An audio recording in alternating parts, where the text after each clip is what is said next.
RTE પ્રવેશ form ભરવાની મુદત લંબાવવામાં આવી છે। વાલીઓની રજૂઆત અને ચૂંટણીના માહોલને ધ્યાનમાં રાખીને તંત્ર દ્વારા મહત્વપૂર્ણ નિર્ણય લેવાયો। હવે વાલીઓ 23મી એપ્રિલ સુધી ઓનલાઈન અરજી કરી શકશે। અમદાવાદમાં અત્યાર સુધીમાં 14,200 સીટ માટે 35,400 ફોર્મ ભરાયા, જે આંકડો 40,000 સુધી પહોંચવાની શક્યતા છે। ગત વર્ષે 14,852 સીટ પર 36,800 ફોર્મ ભરાયા હતા। જે વાલીઓએ હજી સુધી ફોર્મ નથી ભર્યા તેમના માટે આ ફોર્મ ભરવાની છેલ્લી અને સુવર્ણ તક છે।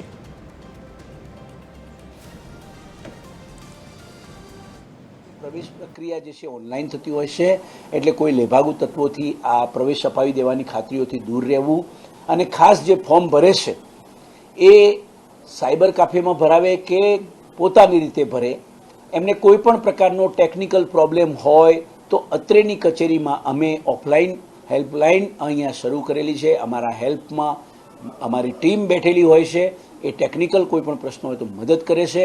હેલ્પલાઇન નંબર પણ જારી કરેલો છે, હેલ્પલાઇન નંબર વોટ્સએપ પણ જારી કરેલો છે।